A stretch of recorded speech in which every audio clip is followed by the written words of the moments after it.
This is my first UGM, so I'm really excited just to learn about overall context, overall workflows that are going to allow us to be a lot more efficient moving forward.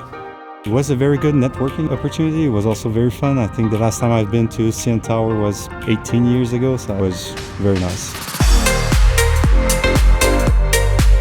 The information that we're presenting here is relevant to their world. They're being educated on the usage of the systems and some of the product advancements that we have coming around the corner that are going to make them even more efficient. Seeing these kind of stories, seeing how the products get used in the field, in real life, is absolutely phenomenal. I have been using Trimble Applanix software ever since day one, but it's always good to get into the details of the technologies and talk to the people who's behind all these technologies. I think it's really great that we get invited out to these events to see where we can use Applanix technology and work with other people in the industry.